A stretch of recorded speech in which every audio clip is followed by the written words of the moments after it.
invitado especial para una retrospectiva y para este conversatorio, si bien yo soy solamente una puerta por donde Roberto va un poco a contar un poco acerca de sus películas.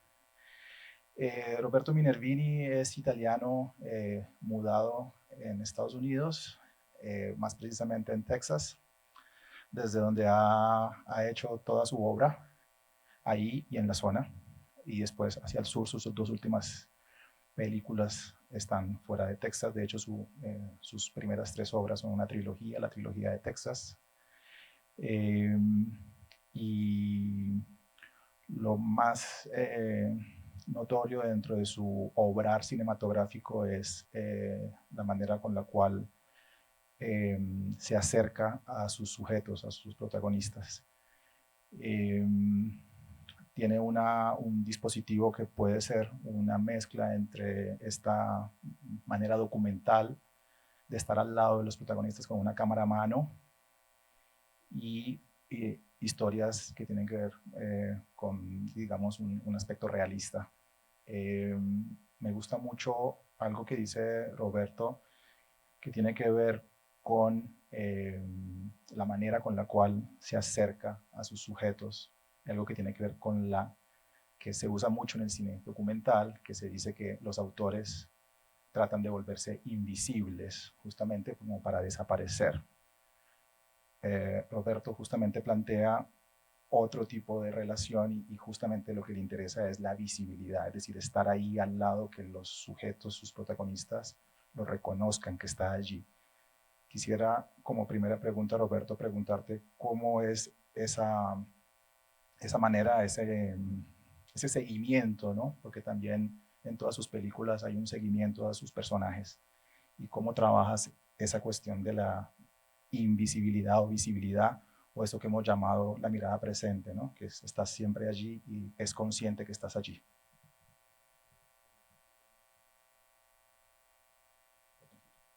Buenas tardes a todos. Gracias por venir.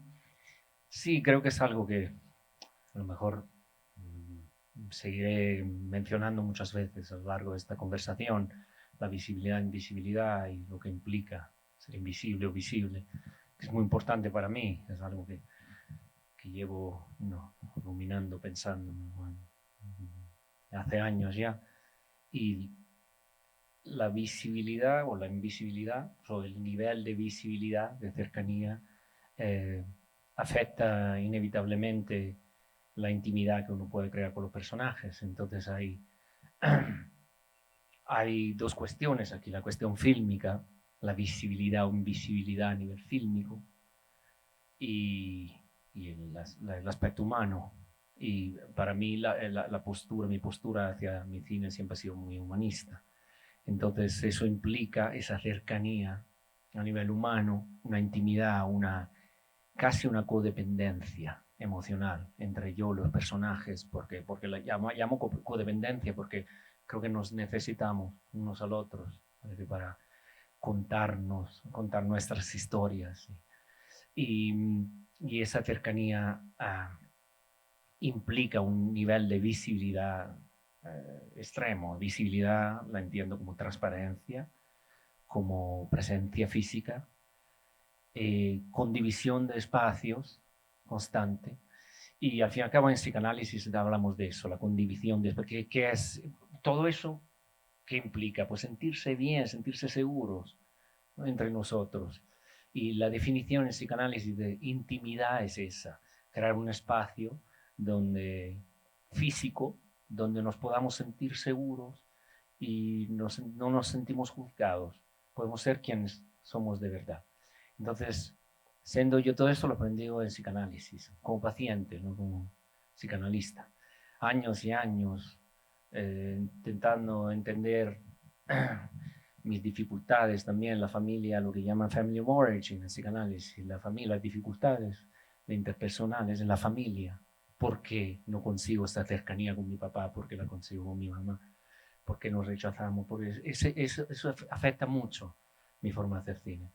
Entonces, todo esto, si hablamos de mi filmografía, hablamos también de mi madurez como persona. Y si pensamos en 2008, con The Passage, no ha sido tan capaz de crear esa cercanía. O no he sido tan capaz de mantenerla a lo largo de un rodaje entero. Y ahora, habiendo crecido también como individuo, como persona, mi nivel de intimidad, de cercanía y de visibilidad es mucho mayor. Ser visible, creo que la invisibilidad cinematográfica creo que es proporcional a la visibilidad humana. Cuanto más presente soy en sus vidas, en la vida del personaje, cuanto más ellos saben de mi vida, cuanto más compartimos, cuanto más visible quiere decir eso, no estamos hablando de llevar, estamos hablando de llevar máscaras al fin y al cabo, la visibilidad es esa, puedes ver quién soy, podemos ver quiénes somos, y cuanto eso me permite ser muy presente, muy cercano, estar siempre con ellos, compartir no solo emociones, sino acontecimientos, tomar responsabilidad, compartir una responsabilidad, compartir riesgos, ser muy presente. Y esto como dije antes, es así que nos sentimos bien, nos sentimos seguros. Y por esa razón, mi cámara tan presente, tan invasiva, nos restituye una sensación de invisibilidad. La invisibilidad es simplemente, creo que se alcanza la invisibilidad cuando nos sentimos completamente cómodos. A veces cuando estoy, no sé, en casa no me gusta llevar ropa y llego a ser muy invisible, pues soy muy visible, para mí es normal. Y es así. Y no, en cierta forma es como si no llevara máscaras, si fuera desnudo, vulnerable. La vulnerabilidad es fundamental para ser visibles. Plantea algo muy interesante, Roberto, con este discurso de la visibilidad e invisibilidad, y es algo que se ha trabajado en toda su filmografía, y es su relación con su equipo. Porque una cosa es Roberto acercándose a sus protagonistas, y otra cosa es quién escribe esas historias y sobre todo quién las fotografea. Roberto ha tenido a lo largo de sus 5 películas siempre el mismo crew, es decir, siempre es la misma guionista, siempre es el mismo director de fotografía y cámara, y siempre es su misma montajista. Me gustaría preguntarle a Roberto cómo es ese trabajo, primero que todo, de ir a buscar las historias, ¿no? O ir a relacionarse con esa persona, que también lo decías en una entrevista, ¿no? Que lo que te interesa es relacionarte. ¿Cómo es el germen de sus películas? Es decir, ¿cómo es ese acercamiento que puede tener Denise, y después cómo es ese acercamiento que puede tener su director de fotografía, Diego? ¿Cómo es el mecanismo? ¿Cómo es el método allí? Es decir, a ti te interesa algo, después vas con Denise y dialogan, van juntos, después Diego en qué momento entra. No, me gustaría que un poco Sí. nos hablara un poco desde ese germen hasta esa escritura y esta manera de trabajar, porque también siento que todas tus películas es como hay como un entrarse a una comunidad, y me parece que la comunidad también es la comunidad de la troupe, como el mismo círculo familiar, ¿no?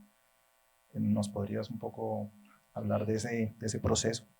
Sí, pues tienes razón. Creo que eso también es otra cosa muy, muy importante y tiene algo que ver con esta visibilidad, invisibilidad, intimidad, llevar máscara o no llevar máscara. El primer aspecto es la relación entre nosotros, yo y el equipo. Somos siempre los mismos, no somos siempre, es decir, hay gente que cuando no consigo esa intimidad, es decir, no hay ganas de mostrarse como somos entre nosotros, entonces esas relaciones no funcionaron. Siempre ha habido gente que, yo no despido mucho a la gente, pero sí, esa es la razón por la cual, digamos, hay divorcio entre yo y equipo. Eh, eh, Solo una vez de forma virulenta, pero aparte de eso normalmente es de forma muy normal, muy humana. Es cuando no conseguimos sentir esa confianza, esa intimidad. Y por esa razón, todos mi equipo nos conocemos bien a nivel humano, profundamente. Sabemos quiénes somos y sabemos nuestros límites, sobre todo, nuestros límites humanos, nuestra incapacidad. A veces eso me interesa más. ¿Dónde podemos llegar? ¿Cuáles son nuestros límites, nuestra incapacidad de relacionarnos, dónde está.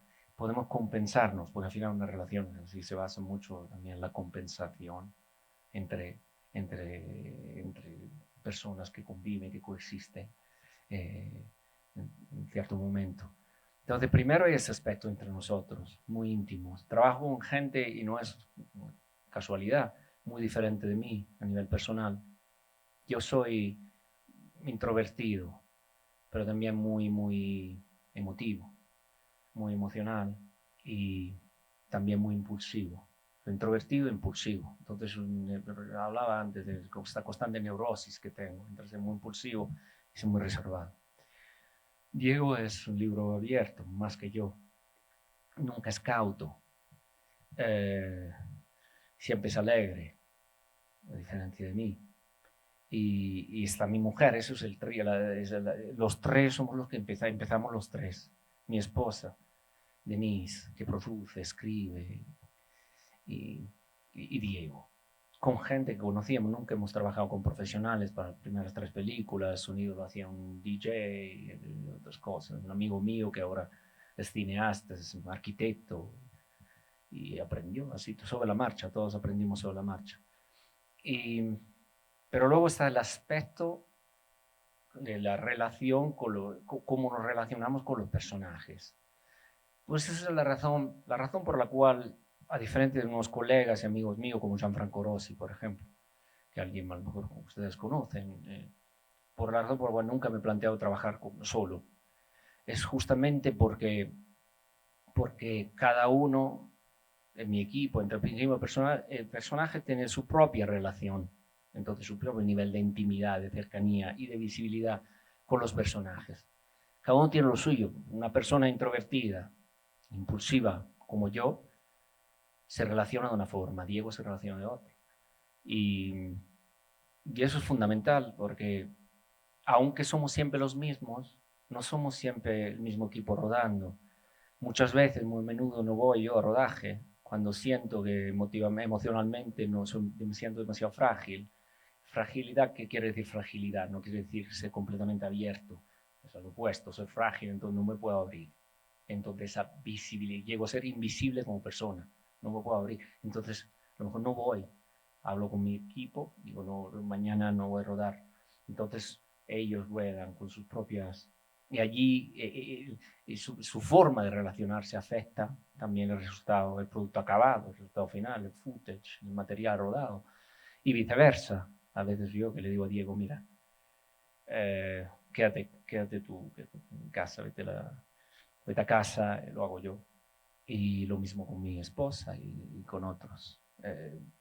Me interesa mucho esa dinámica convivial, donde cada uno tiene su propia relación. En cada película ha habido relaciones duraderas, a veces no duraderas, por la mayoría duraderas, entre uno de mi equipo, cada uno de mi equipo y los personajes. En este caso, la última película, la relación entre Denise, mi esposa, y Judy es muy fuerte, sigue hoy, tiene su propia relación. Y la mía es con la jefa de los Panthers. Y relación compleja. Y Diego con los niños, pues juguetón. Y yo era como un papá, y él es el amigo, el niño. Y creo que eso afecta la forma en que se representa la solemnidad de Krista Mohamed, también tiene algo que ver conmigo. Y la inocencia de los niños tiene algo que ver con Diego. Y la valentía de Judy tiene algo que ver con Denise. Y entonces no puedo hablar de invisibilidad en ese caso, no existe la invisibilidad.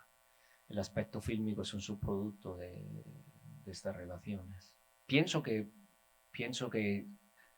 hay otros colegas que trabajan en un cine real o en un documental, hasta incluso mi mentor, mi maestro, que era Penny Baker, que acaba de fallecer. Penny Baker se enfadó conmigo porque yo no me gustaba mucho el hecho de que se pusiera en una esquina con su telefoto rodando. Se enfadó conmigo, no le gustaba para nada. Yo como estudiante, un fracaso con él. Porque a mí no me convencía su postura. esta presencia constante pero invisible. Eso implicaba, digo, pero ¿cómo usted se relaciona con personas? ¿Cómo se puede rodar desde una esquina y relacionarse con personas?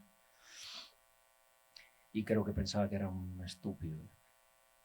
Pero aprendí mucho eso, porque tomé mis propios riesgos. No estaba contento, no estaba satisfecho. Lo intenté, no estaba satisfecho, quedarme ahí al margen.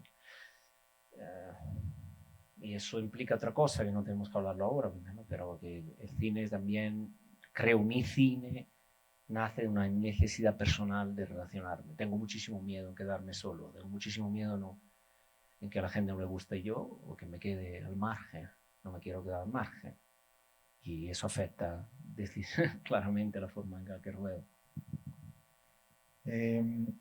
Roberto filmó sus dos primeras películas, una en 16, otra en 35 y después pasó al digital, cosa que le ayudó mucho justamente en su metodología, que tiene que ver con tomas excesivamente largas y justamente hace falta el cuarto integrante de la familia, que es Marie-Hélène.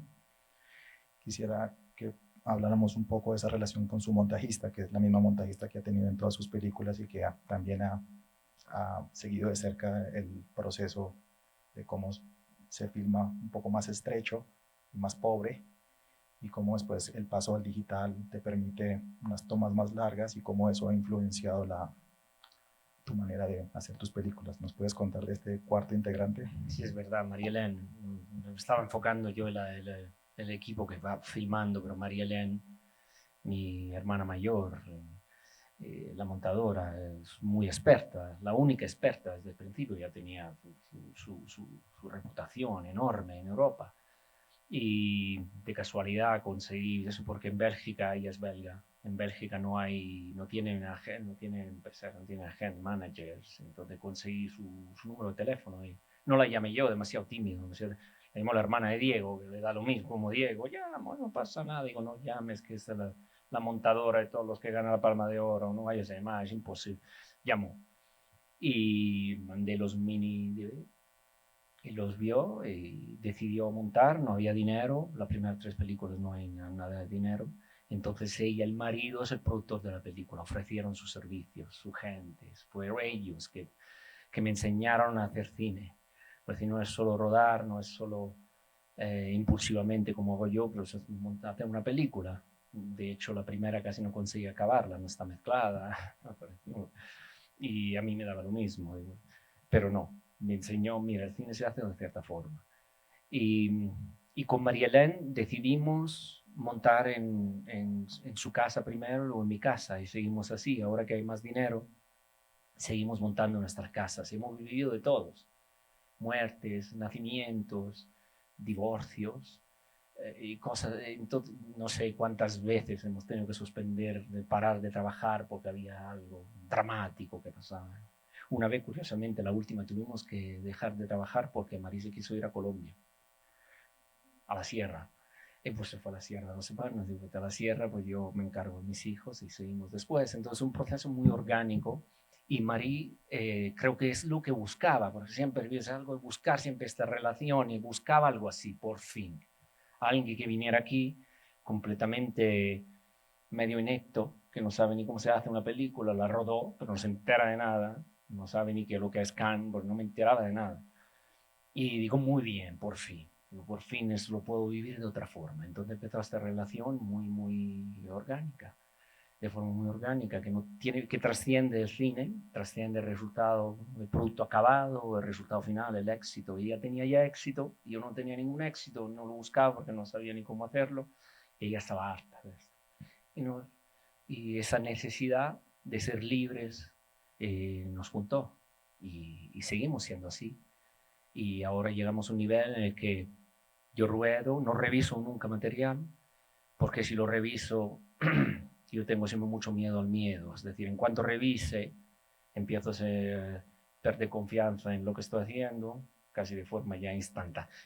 Pierdo confianza, entonces tengo que escribir algo que estoy haciendo, dudas, entonces no reviso nada. Mi memoria es pésima, entonces no me acuerdo de lo que rodea, entonces puedo vivir en el momento presente, lo único que existe es el presente. Y entonces luego mando todo este material a Marie-Hélène y le escribo unas sensaciones. Digo, mira, he estado rodando aquí meses y meses y pienso, veo esto. Y María se queda con el material un par de meses sin haber vivido en el lugar, sin conocer los personajes, y monta su propia historia. Y luego nos juntamos, nuevamente en Texas, y ella tiene su propia historia. Por fin veo el material. Entonces María Elena lo veo y de ahí empezamos. Ella con su idea, con su historia, desde lejos, como outsider, y yo que vuelvo a vivirla como insider. Es muy peculiar. Entonces lloramos, nos odiamos, nos amamos. Y se va a la sierra, colombiana, se escapa. Pues así, tengo una relación muy, muy peculiar con María Elena, muy íntima. Bueno, vamos a hablar un poco de cada una de sus películas. Empezamos por The Passage, que es del 2011, eh, donde Roberto empieza su trilogía de Texas. Y ya hay unos indicios en esta película que van a continuar a lo largo de toda su obra, y es ese interés por ese otro que es diferente a Roberto, que además Roberto viniendo de Italia se instala primero en Nueva York y después en Texas. Me gustaría preguntarte por qué te interesan esas historias un poco más border o más siendo de Italia. ¿Qué fue lo que, o qué es lo que hace que te interesen, ¿no?, estos personajes un poco expulsados por la sociedad también, ¿no? Estamos hablando de Estados Unidos, ¿no?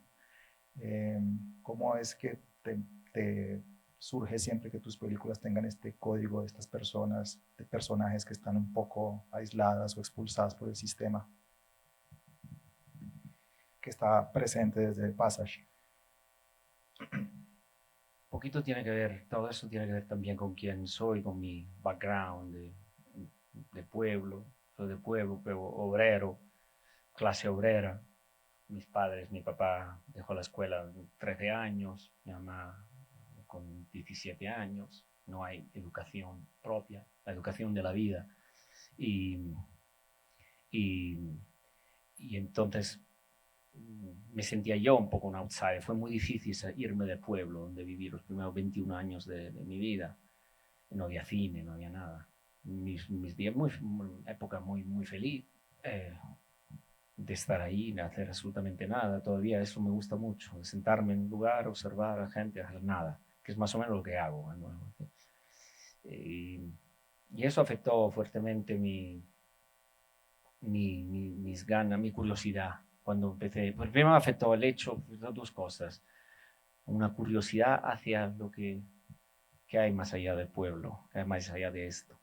Y entonces eso me empujó, causó el hecho de que me empecé a escaparme, a salir de un contexto y a evolucionar, cambiar de piel muchas veces. Pero otro es eh, este interés fuerte hacia la gente que no tiene movilidad social, socioeconómica, gente que parece que tenga algo predestinado. Gente que no tiene obreros, todos mis amigos eran obreros, somos tres los que llegamos récord mundial, a llegar a una carrera universitaria, somos tres, todos mis amigos. Yo tengo 49 años, entonces estaba hablando ya de hace 30 años. Y entonces siempre he ido buscando, ¿dónde me fui? Me fui del pueblo. Me fui al pueblo, me fui a Londres, vi la ciudad, no vuelvo nunca más al pueblo, me fui a Madrid, acabé en Santiago de Chile, Filipinas, Estados Unidos. Pero eso ha sido algo traumático también, y siempre hablo de trauma, siempre hablo de estas cosas, de conciencia, de ser. Y siempre he ido buscando mis raíces, la gente con quien, mis raíces, gente con quien me pudiera relacionar, cuyos contextos los conocía ya, como la clase obrera americana. Y me di cuenta también un poco de lo mismo, las mismas dinámicas sociales. A nivel sociológico, las dinámicas son las mismas. Gente cuya no tiene movilidad social, de clase también, desconectados completamente con el mainstream, desconfiando completamente de forma total de las instituciones, y todo eso crea un orgullo, un enfado, y eso lo entiendo perfectamente. Entonces siempre he ido buscando gente así en otros contextos sociales donde he vivido. y con quien puedo hablar un lenguaje muchísimo más primordial que me interesa mucho, porque si no a veces, y vuelvo ahí a la visibilidad, vuelvo ahí al concepto de intimidad, porque si no, y ese lenguaje, esa forma muy primordial, también a veces muy física de relacionarse, es algo que me hace sentir vivo, que si no, a veces escucho el eco de mi propia voz cerebral que cuenta historias y ese nivel cerebral es algo, puede ser vacío. Entonces así que yo empecé a buscar a gente, hasta en Texas por razones extrañas, acabé en el circuito de los bull riders, de los que compite con toros, y me entusiasmé y empecé a, bueno, cuidé mucho la carrera del joven Colby, que está en dos películas, no, mis películas, Low Ties of the Manual, empecé a trabajar con él. Estamos hablando de Passage, ¿verdad? Se me fue la... No, está muy bien, está muy bien. Vamos Es que por eso las es ramas. crónico para mí. Estamos hablando de Passage. No, es Bueno, no interesante lo lo que... sé, eso es que me puse a hablar como si fuéramos aquí Está bien, cuatro está bien. amigos, y lo siento, pero Somos el cuatro tiempo amigos. pasa y nos tomamos un café. No, hay algo Pero sí sí, en estamos de... hablando de Passage, sí, pues todo empezó así, sí, buscar la gente así, bueno, sí, Minjin, el músico de Passage, fue la primera persona que conocí en Texas, motero, que tocaba blues, y pasé todos los días con él. Y así empezó, cine relaciones, simplemente el espejo de cómo quería vivir yo la vida. En ese sentido soy ambos egoísta y muy testarudo. Y hago cine, o el cine tiene que reflejar la forma en la que quiero vivir mi vida. Y ya está. Y no hago, no, eso es como lo hago, o si no, no, no lo hago. Hay algo que plantea The Passage, su primera película, que es el seguimiento. Es decir, una cámara que sigue a sus protagonistas prácticamente. The Passage es un road movie, pero esta idea de seguir al otro, ¿no? Como de que lo mencionabas justamente en una presentación en el Festival de Rotterdam, de estar en el driver's seat, ¿no? Es decir, seguir al protagonista, pero plantearse como observador. Me gusta mucho esta idea del driver's seat, que es como prácticamente no manejar el, el no estar, no tener ese poder de llevar al otro, sino de ser llevado. ¿Tienes algo para decir sobre eso, Roberto? Sí, el passenger sí, de ese sentido. Ellos están en el driver's seat, yo me siento al lado. Eh, no, simbólicamente, pero no solo, también a nivel práctico es así muchas veces. Porque muchas veces me quedo, mejores momentos vivimos en Texas, donde nadie camina, donde se maneja, entonces eso también, pasar tiempo sentado sin manejar, hablar con mis personajes, es algo que me permite observarlos y aprender de ellos. Y eso es lo que hago en el cine, otra vez, pues vuelvo así, me gusta hacer cine como vivo mi vida y sentarme al lado, dejar que ellos me enseñen el camino. Y todo eso, en lugar de yo manejar y tener cuenta. ¿Qué quiere decir eso? A nivel simbólico, a nivel práctico lo entendemos. A nivel simbólico quiere decir que yo no quiero tomar el control del proyecto. Por eso dije, no reviso material. Eso lo entendí desde el principio. No es algo que entendí, es cómo me gusta hacer las cosas a mí. Me gusta un poquito que ellos me guíen hacia sus propias vidas y algo que no conozco. Y lo cual me da miedo. Y cuando me da miedo, cuando tengo mucho miedo, mi ego es muy pequeñito. Y cuando mi ego es muy pequeñito, entonces no hago desastres. Es mejor, mejor para todos, porque si mi ego se infla, entonces las películas reflejan mi imagen, esa grandiosidad que no quiero, que tendencialmente puedo tener, pues, consciente de ser, ¿no? Orgulloso de mi camino, como me saqué del pueblo, de lo que aprendí, y cómo me fortalecí, mis músculos intelectuales, todo eso. Entonces, en fin, pues estar sentado en la passenger seat es eso, dejar que ellos me guíen. Y eso quiere decir en el cine seguir sus historias constantemente sin saber dónde vamos, sin preocuparse, porque tampoco tengo control. Y, y para hacerlo, como decías tú antes, tengo que rodar sin cortar nunca.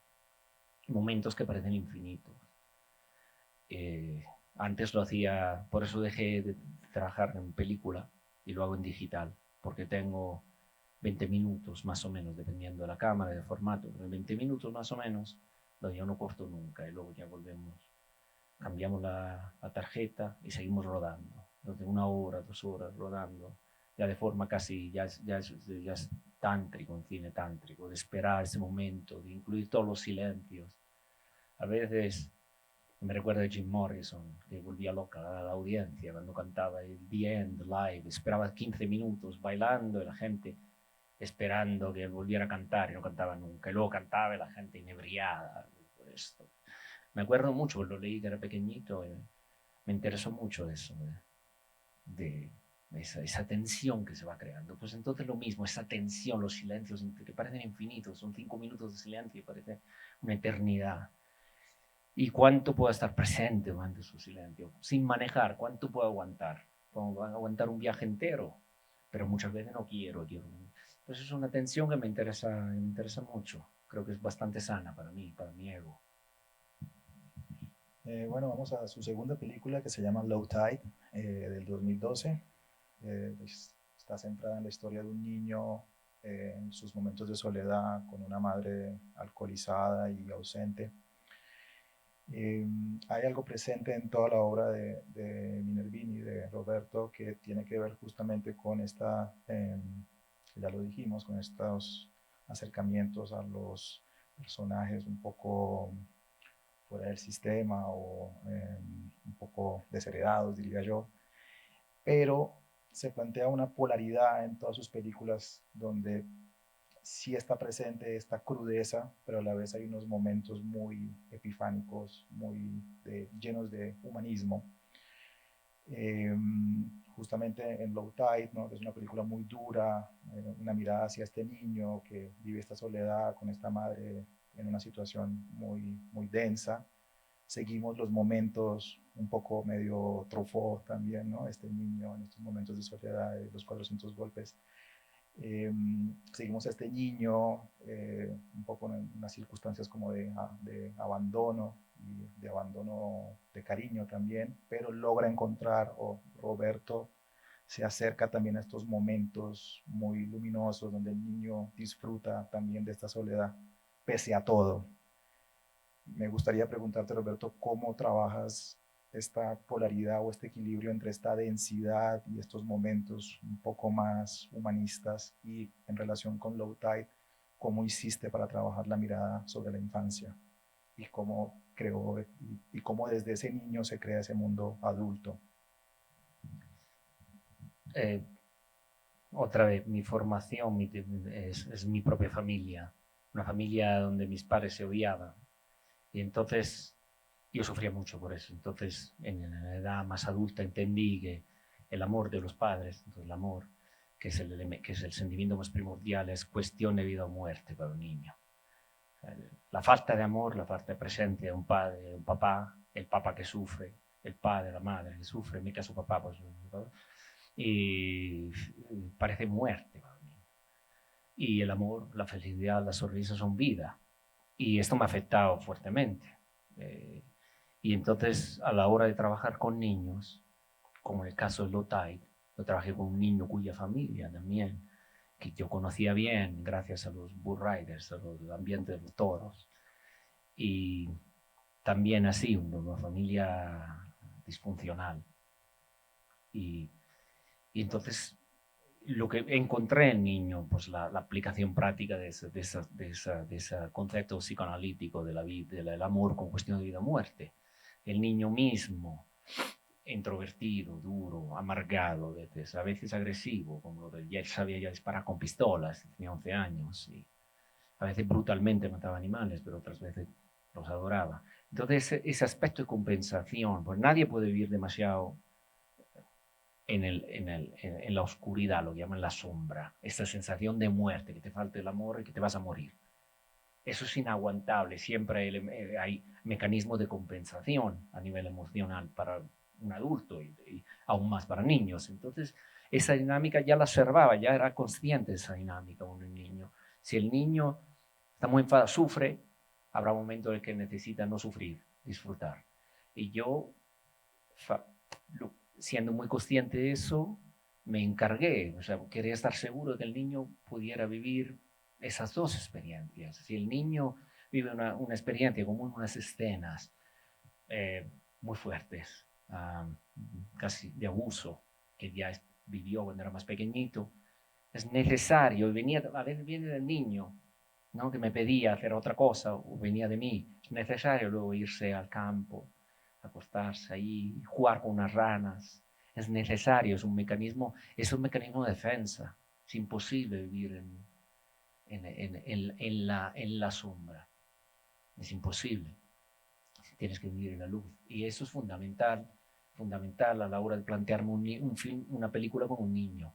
Porque yo tuve mucho cuidado en asegurarme que el niño que pudiese en la historia misma, que es una historia, es vivir nuestra convivencia, vivir juntos unos meses, de que él pudiera vivir los dos momentos, siempre.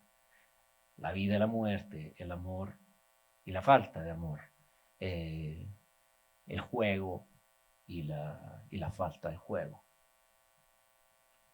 Después viene Stop the Pounding Heart, que es del 2013, donde Roberto se acerca a una comunidad cristiana, religiosa, bueno, sí, son cristianos, y se centra en un adolescente, casi que fuera como una consecuencia de Low Tide, ¿no? Como me acerco primero a un niño y después me acerco a un adolescente, esta vez a Sara, una chica que trabaja ahí en esta comunidad. Volvemos también a la idea de comunidad que va a estar presente de aquí en adelante.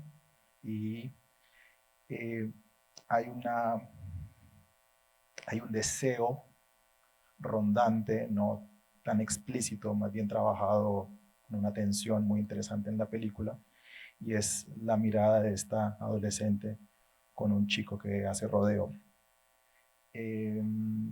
Aquí me interesa preguntarte cómo hiciste para entrar en esta comunidad religiosa, es decir, cómo fue posible entrar, filmar a un adolescente que está completamente sumergida en esta comunidad religiosa y cómo fue posible entablar esta situación de deseo que quizá no sé si era muy bien vista de todas maneras, ¿no? Porque es una chica que se enamora de un chico que hace rodeo, hay algo ahí que hay una tensión latente en toda la película y me gustaría preguntarte cómo fue que llegaste a generar esa tensión, ese deseo que es tan...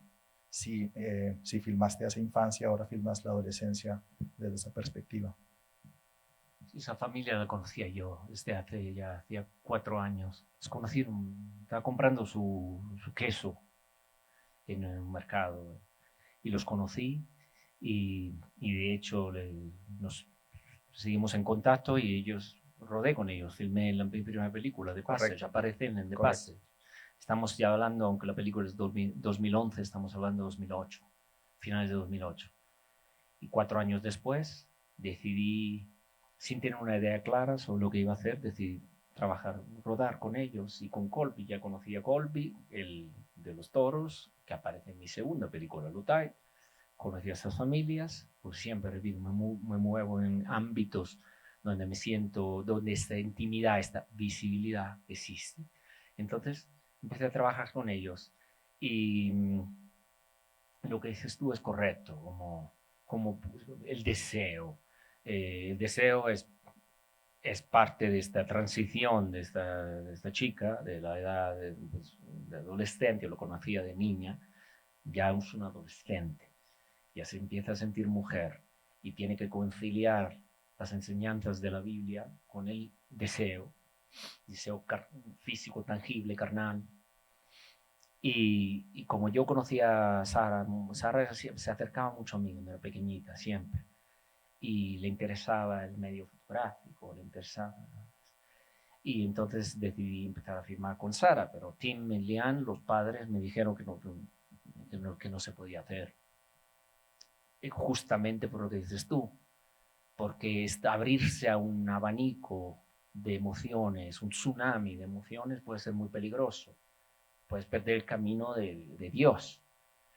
Y yo dije, y empezamos a hablar yo de ateo del camino de Dios. ¿Qué es el camino de Dios? Es decir, el camino de Dios cuál es el camino, es tu camino o es el camino de Dios. Empezamos a hablar sobre eso y el papá, Tim, decidió que es verdad, dice, no puedes, eh, si el camino de Dios es abrirse a esas emociones, y pues a lo mejor tiene que ser así. Y fue el que decidió atravesar esa catarsis todos juntos. Y yo fui muy abierto, la conexión, ¿dónde coincidimos? ¿Dónde nos sentimos? ¿Qué es lo que nos permitió fiarnos uno del otro? Es esa la visibilidad, es decir, ser muy vulnerables y abiertos. Yo hablé muchísimo sobre mi ateísmo traumático, porque estaba hablando en The Passage, no sé quién estaba viendo la película, donde yo era muy religioso hasta los 8 años. Mis padres son ateos, mis abuelos son religiosos. No, mis abuelas son religiosas, mi abuelo es anticlerical, comunista, se llama Soviet, mi abuelo, se me llamaba, se murió. No apodo, nombre, Soviet. Eso es para que uno se entere. Mi niñera, mi nani era de las Brigadas Rojas y perdí mi niñera cuando la arrestaron. Me gritaba todo el tiempo, me callara, y digo, tienes problemas. Pensaba, me acuerdo, decía, tienes mucho problema. Claro, la estaban a punto de arrestarla. Y entonces mi abuelo Soviet, la iglesia no le gustaba mucho y se enteró de que yo iba a la iglesia todos los días. No me acuerdo el nombre, estaba ahí dando el vino, la sangre de Dios, es el niño pequeñito del altar. Y entonces se acabó. La religión para mí me la quitaron, me quitaron Dios, me quitaron la religión, castigaron, no va nunca más. Y entonces hoy me encuentro bastante bien, ateo, está bien, todo cerebral, pero eso fue muy traumático, ese divorcio de Dios, me quitaron Dios, me lo quitaron lo extraño, y extraño porque ahora ya 49 años, digo, ¿y ahora qué pasa? Digo, me habría venido muy bien tener Dios. Se murió mi papá, digo, mira, con Dios pero no lo tengo, ¿ahora qué voy a hacer? Pero eso es de otra forma, pero se hablaba con ellos. Yo que hablaba de mis emociones, digo, no, a veces allí empecé a no ir a rodaje, cuando no podía más escuchar de Dios, y se lo decía, no puedo más a veces. Pues eso tiene que ver conmigo, porque una película, cualquier momento, una persona, incluso una película, es el espejo de la personalidad de alguien, de cada uno. Entonces, ese amor a Dios para mí era inaguantable porque era el espejo de mi propio dolor acerca de Dios y de la religión. Pues así como esa es la visibilidad de la que hablo. No tiene que ver con la distancia fílmica del sujeto. Eso es algo muy intelectual, es una postura intelectual, pero la realidad es que la visibilidad es esta, ser completamente vulnerable, abierto, transparente. Entonces hablé de eso y ellos me hablaban del resto. Y todavía a veces los sigo llamando cuando tengo crisis tremendas. Pero hablo con ellos no para que me convenzcan sobre Dios, es que para que nos peleemos un poco. Digo, vamos a juntarnos, a hablar nuestra verdad y discutir sobre... Y está muy bien, y lo hace, y nos sirvió mucho. Pues así hacemos la película. Y hubo repercusiones. Sara se escapó un año después, de noche. Conoció a un chico en internet y se escapó, se fue a Missouri. Y para 3 años ha sido el único contacto entre la familia y Sara. Era yo el que conocía, que pasaba las fotos del niño, porque yo soy un niño, a la familia que no hablaba con Sara, pues se escapó. Pero el papá me dijo, digo, esto a lo mejor es el final verdadero de la película, ¿no? Que Sara es en la reja y al final, pues una escena, digamos, pues al final salta al otro lado de la reja. Pues eso yo lo noté, todo esto es simplemente el punto el comienzo es eso, es ser muy transparentes y ser visibles uno al otro. Y la confianza fue por eso, porque ellos sabían que podían confiar en el hecho de que yo no me habría puesto nunca una máscara, pero no les había ayudado en que si las niñas se tenían que haber escapado, pues tendrían que haber escapado. Bueno, al final, Lian, la mamá, es profesora de escritura. Se fue después de esa crisis con la hija, se fue a la escuela, a la universidad. Se graduó, licenció en Creative Writing, tiene una maestría, ahora doctorado. Y ahora el papá desde hace septiembre está en la escuela también. Esas cosas cambian. Y eso es como lo fílmico, la realidad es tan poderosa que trasciende el aspecto fílmico. Siempre para mí ha sido así. Interesante cómo Roberto justamente enlaza sus películas con sus vivencias personales y las películas van saltando, viniendo de sus anteriores, ¿no? Es justamente entrar en una comunión verdadera con los sujetos, no solamente filmarlos, sino estar verdaderamente con ellos. Después de esta película, que es su tercera, se cierra lo que se llama la trilogía de Texas, y nos vamos hacia Luciana, una película que se llama The Other Side, que es del 2015, que sigue la historia de Mark, eh, que es un vendedor de droga en una comunidad justo ahí en Luciana, y su historia de amor con su novia. Aquí, bueno, no sé, a mí se me hizo muy evidente cierta parentesco, cierta similitud un poco con el trabajo de Nan Goldin. Digo, esta presencia de estos personajes y la cercanía y la dependencia de las drogas. Justamente me gustaría preguntarte eso, porque en esta película hay escenas bastante fuertes, pero no por lo fuerte, sino cómo te planteas la integridad tuya frente a los personajes que filmas. Hay una escena muy fuerte de una chica embarazada que se está chuteando heroína o metanfetamina, y me gustaría preguntarte cómo haces para preservar ya sea la integridad de los personajes que filmas cuando decides ponerlos en tus películas, sobre todo esta imagen tan chocante que hay en esta película alrededor de los yankees, ¿no? Sí. Bueno, primero yo rodé esa película porque eh, que hay una continuidad con esta sigue siendo ya, sí, una continuidad con las otras películas porque la protagonista de The Other Side, una de las protagonistas, la novia de este Mark, cuyo nombre es Lisa, es la hermanastra del papá del Bull Rider. Entonces alguien que yo conocía muy bien me fue a Luisiana, al norte de Luisiana, West Monroe, donde se produce mucha metanfetamina, y allí empecé a rodar. Hay, sí, escenas muy fuertes, lo sé. En esa escena a la que te refieres tú, no la rodé yo estaba vomitando fuera. No, acaba de tener una hija un mes antes y me afectó mucho ver una mujer embarazada de 8 meses suicidarse. Su respectivo, no solamente es una mujer embarazada chuteándose, sino que es una que trabaja sí. hace striptease. Entonces después la vemos haciendo pole dancing con la panzota. Sí, pues de hecho me fue fuera a vomitar y entonces en ese caso, como dije antes, Diego está rodando solo. Entro en el strip club y veo a Diego a 20 centímetros de las partes íntimas de la stripper embarazada, con unos clientes entusiasmados, porque una mujer embarazada de 8 meses desnuda, y me da un ataque.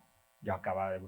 Digo, Diego, ¿qué haces? Digo, eso es una examen ginecológica. Digo, nos vamos a morir todavía. Entonces doy la vuelta y veo al marido de la chica que acaba de salir de la cárcel, joven, 20 años. Entonces doy la vuelta, todo el strip club así, la pared, y me acerco al marido. Digo, me va a matar, digo, soy el director de esto, digo, ¿qué tal? Digo, y él me dice, no, estaba muy emocionado. Y me dije, no, mira, digo, me dijo, es increíble, eso es lo único que mi mujer sabe hacer muy bien. Y ustedes la están filmando, están dando esta dignidad, eso es maravilloso. Me dio las gracias. Y entonces, y bueno, muy contento de estar vivo. Pero aparte de esto reflexioné sobre, entonces, digo, mi reacción, yo vomité, porque es una reacción que tiene que ver no solo no con mi ética, sino con mi moralidad. Y él estaba emocionado, contento. Entonces, claro, aquí vienen los límites del documentalista. Pues el discurso ético, que es muy subjetivo, el discurso moral, que es menos subjetivo, porque ya son pues, estas normas escritas, no escritas, que una comunidad acepta la moralidad. Y en ese caso, pues eso, eso me interesa mucho, porque en esa comunidad, a nivel moral, un trabajo de ese tipo es dignitoso. Y es un trabajo, es una performance, hay baile y, y también el aspecto femenino que no me pertenece. Es una mujer que decide qué hacer con su cuerpo, embarazada, que para desde el punto de vista hombre, pues yo vomito, porque mi idea, mi moralidad me dice que una mujer embarazada de un hijo, el cual el hombre también, no, es que hay un padre, desde el punto de vista del hombre, un cuerpo de una mujer embarazada no tendría que estar ahí. Pero estoy seguro que yo no hubiera vomitado si la hubiera visto una embarazada con sus piernas al aire y un hombre mirando. Estoy seguro que, quién sabe, podría haber sido yo uno de esos hombres. Y entonces antes de hablar de la ética del documentalista, tengo que hablar de cómo funciona esta esfera moral. ¿Por qué estoy juzgando yo una mujer que una mujer que decide lo que tiene que hacer con su cuerpo, con su vida? Que ella es lo como se sentía ella, como se decía Kayla. Ella es que 23 años, la persona más fuerte que he conocido, independiente, que ella decía lo que quiero hacer y lo voy a hacer como sea. Quiero que me filmes, pues es lo que hago. Y no tengo ningún problema en enseñarlo. No me importa a mí tu ética, el documentalismo, eso es tu rollo intelectual. Viene de ti, de tu mundo. Aquí, eso es lo que hago. A la gente le gusta, a mi marido le encanta y no veo el problema. Entonces, como documentalista, yo tengo que tener mucho cuidado en imponer mi ética, que es siendo yo persona más o menos intelectualmente medio preparado, y eso pertenezco a otro contexto social, a otro contexto cultural, tengo otro tipo de moralidad, y entonces a veces lo que es lo que llamamos el límite de la representación implica una postura top-down, un juicio, y tengo muchísimos problemas con eso. Tengo un problema porque no quería juzgar una situación de ese tipo. Y eso eso pertenece también a esta visibilidad, a esta intimidad. Si yo quiero trabajar con esta gente y pongo un límite donde puedo rodar, eso implica una lejanía. ¿Cuáles son las consecuencias de poner un límite? Es decir, no rueda una mujer embarazada que se chutea cuando ella piensa que es normal. Pues esas son cuestiones que me planteo. Entonces esa decisión es una decisión colectiva, donde el personaje tiene que tener voz en capítulo, tiene que hablar, quizás más que yo. Entonces muchas veces, pese al discurso ético sobre el documental, me interesa muy poco, porque ¿quién hace ese discurso? Nosotros, los privilegiados, los cultos, los que onanistas mentales. Pero me interesa mucho desde abajo, el bottom-up, la gente que me diga, no, esa es nuestra infraestructura moral, así es como vivimos. Si tú quieres ser documentalista honesto, con integridad, pues tienes que filmar esto. Es un tema difícil, no tiene una solución, pero eso me interesa mucho. Y esa es la razón por la cual decidí filmar una mujer que se chutea, una mujer que es embarazada, o gente que hace el amor. Justamente algo que pase por alto es que en esta película, desde un punto de vista de montaje, hay algo particular y es una película como partida en dos. Bueno, hay una introducción en la película que nos plantea esta otra parte que tiene la película, además de la historia de Mark y Lisa. Lisa, ¿no? Se llama Lisa. Y es el seguimiento de unos milicianos, veteranos de guerra, medio paramilitares, con los cuales la película, como si fuera dos películas en una prácticamente, aunque obviamente tienen una relación. Aquí lo que te quisiera preguntar, y justamente en relación con la ética, es que obviamente el seguimiento de estos veteranos y estos paramilitares tienen un discurso completamente facho, desde mi perspectiva.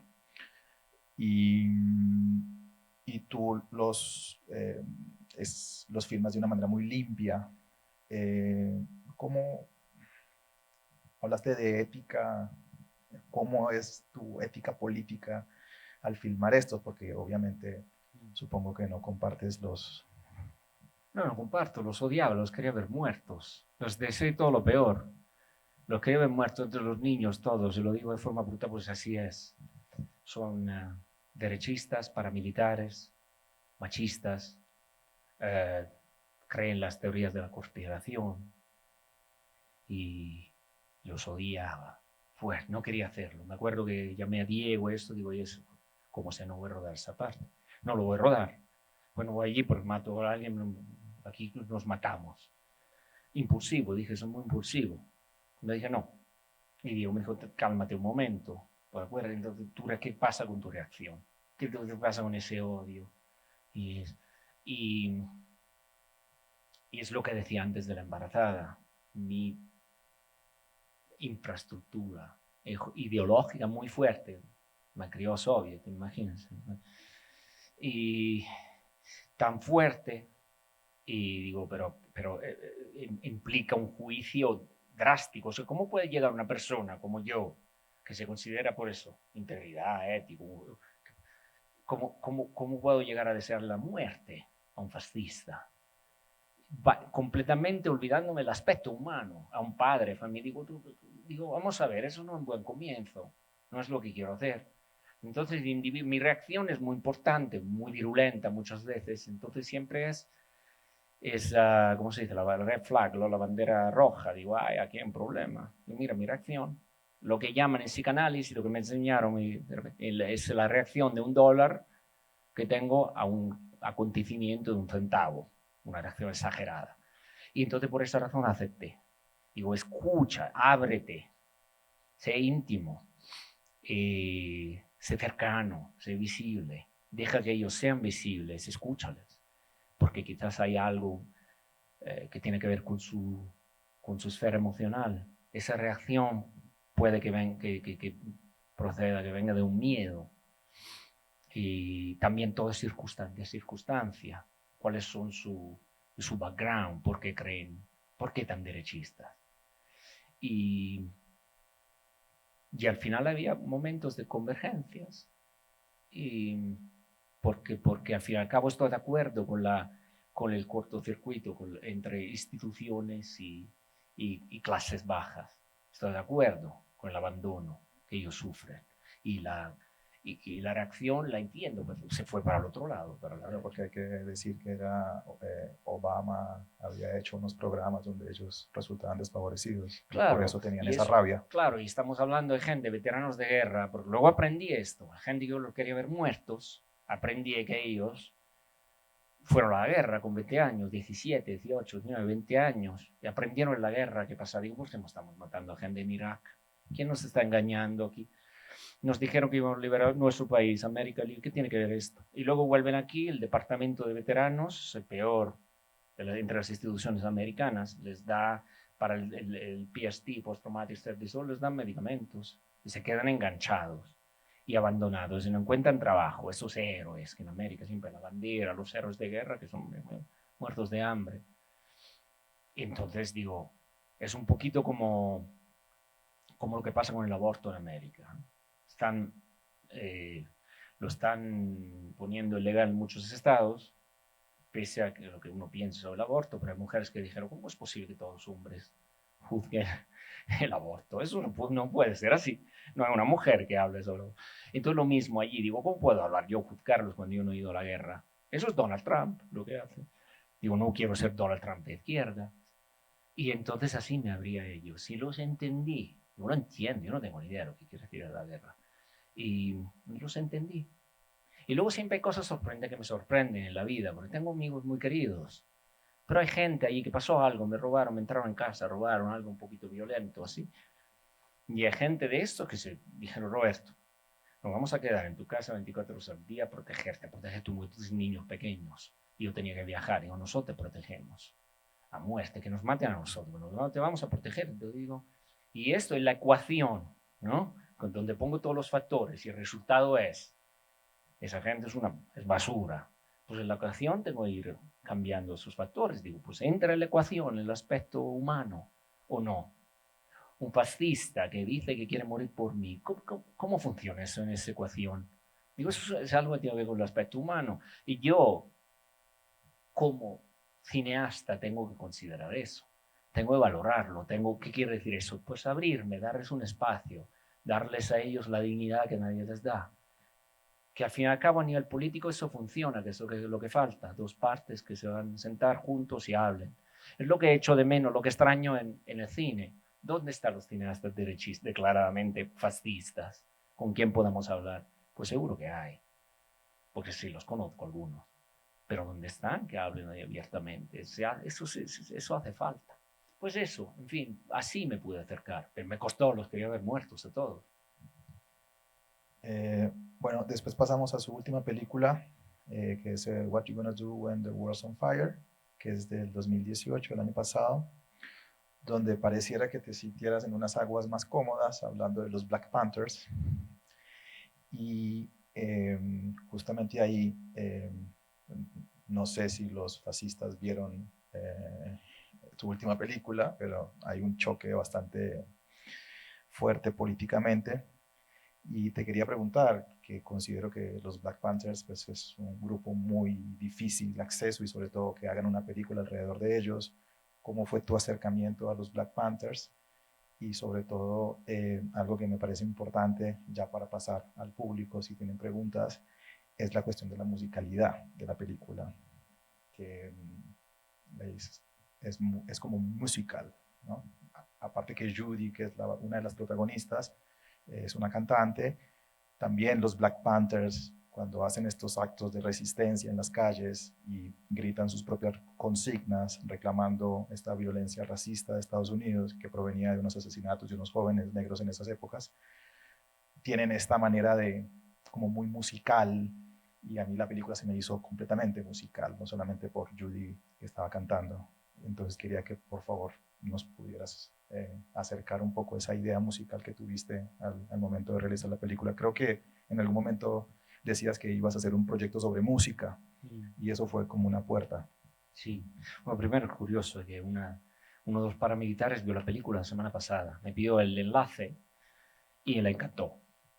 Esas cosas, si funciona, vio lo que estoy hablando, vieron la insubordinación, la insurrección, la defensa de sus propios valores de los Panthers, antitéticos a los suyos, pero sí vieron este aspecto. Y para ellos ese aspecto era más importante, por lo cual amaron la película, pese a que ellos luchan para...